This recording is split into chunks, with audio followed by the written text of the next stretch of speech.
Well, after the FBI's unprecedented raid on Mar-a-Lago, many Republicans are calling out the politicization of the Bureau. What does all this mean for former President Donald Trump and for the future of the party? Joining us now with reaction to it all is the author of a brand new book, America, a Redemption Story, Choosing Hope, Creating Unity, South Carolina Senator Tim Scott. I was used to calling you Congressman for a while. We've known each other for a long time. I know. So I'm actually going to ask you about that first. It was interesting. Absolutely. Some of your former colleagues in the House, I know probably a lot of them have moved on, including you, to the Senate, were very outspoken about that raid on Mar-a-Lago. I found it interesting that a lot of the Senate leadership was a lot more muted. It took Mitch McConnell 24 hours to comment on it. Why do you think that was? I'm not quite sure what took so long. I will say that Monday night, I was on Mark Levin's show, and we were having this conversation about something that is unprecedented, unbelievable, shocking, stunning. Without question, this should rally all independent thinkers behind the president, former president, President Trump, as well as in defense of a justice system that we need to be fair and apply to everyone equally. You can't have a system for those you like and those you don't like. Right. That's un-American. And so thinking through this process and understanding what's at stake here. What's at stake here is the justice system that the world says is the best ever. Now we're looking back over the last few years and we come to the conclusion that the weaponizing of the FBI has been creeping in the wrong direction. And we now watch it happen to the former president. If it can happen to him, Sean, what about me and you? Right. It's dangerous. You know, very dangerous. Your book talks a lot about your journey. Yes. I had Herschel Walker on the show the other day, and I was thinking about his journey and the experiences he's having. He hopes to join you in the U.S. Senate. I was thinking about the attacks that you talk about in your book, the experiences you've had, and some of the attacks that have been leveled on him. Let me play you one from MSNBC. Right. Ask, why are Republicans backing this man who's so clearly unintelligent, who so clearly doesn't have independent thoughts? But that's actually the reason. Walker's going to do what he's told. And that's what Republicans like. That's what Republicans want from their Negroes. The level of offensiveness, you address this in your book.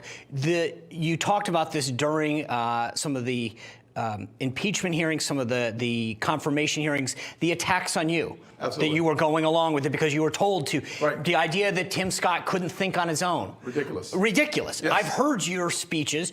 I've heard you wow crowds. Yes. Political crowds. Issue crowd. I mean, it doesn't matter. And they get on their crowds. On their feet. They clap. They're wowed by you.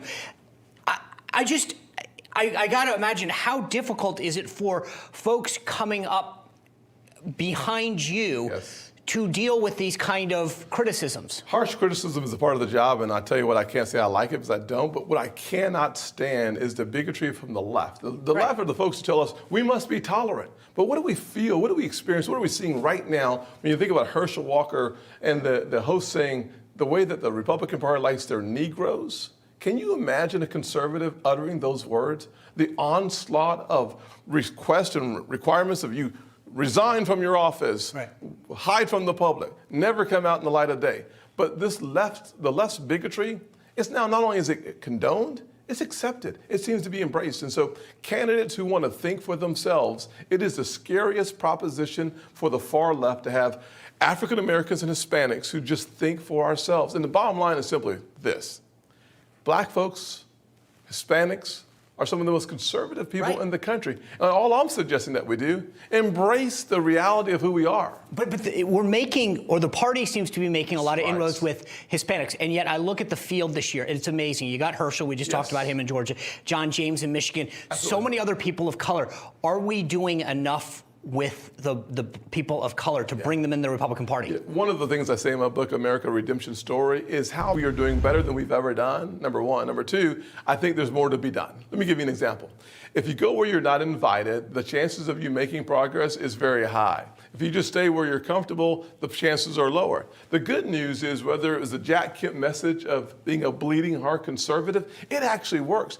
Our policies under President Trump led to the lowest unemployment rates for African Americans. We had the highest funding for historically black colleges and universities. We should go shout from the mountaintops the kind of success that's been we've found because the Republican Party has led to that kind of success. We have a great message to sell, and we should sell it right in the center of the African American and the Hispanic communities.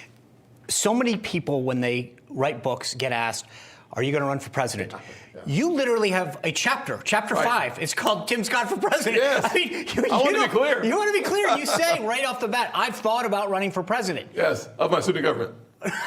But so the thing that I find interesting, and I followed your career, as I said at the beginning, since you were congressman, you are a nice guy, an inspiring guy, a man of faith. Is that what you think America needs right now? Well, I honestly, today, what America needs is a guy who's happy and a warrior. Yeah. There's a very big difference between the two sometimes. Today, we need to be warriors. We need to be warriors who understand and appreciate the necessity of a justice system that's applied equally to every single American, no matter where you're from, no matter what you look like, and no matter your previous offices.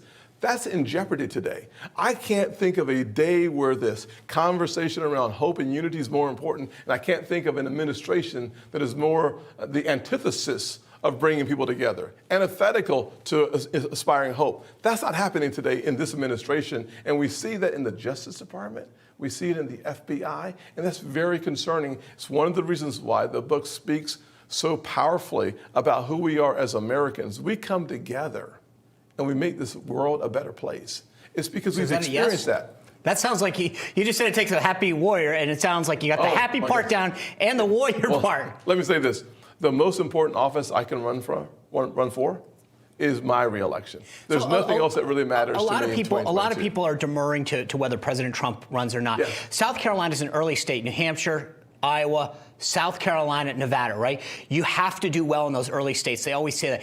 But if you were to run, you would need to do well in South Carolina. That would have to be important to you.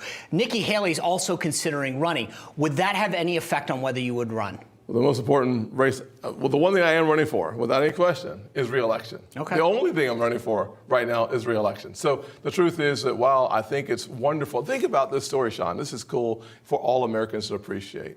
A kid born in poverty, raised by a single mom, who becomes a United States Senator. To be in the conversation about running for re-election or for any other office, it's a blessing afforded to me because the people of this great country continues to evolve. Yeah. The name of the book is America, a Redemption Story. I think it should be America, an Amazing Story. Amen. Because that's what you have really, truly been, that amazing story, that American dream. Senator Tim Scott, thanks for being here tonight. Thanks, John. J.P. Morgan's CEO is warning that an economic hurricane is coming. Are you preparing? If you don't do anything, your 401k could be a 201k, and that is not good. So call our trusted friends at Lear Capital. For 25 years, Lear has helped investors own gold to protect against market chaos. It's a good thing. They can help you too. Get your information and up to $15,000 in bonus IRA gold. Just call this number, 800-880-4300. That's 800-880-4300.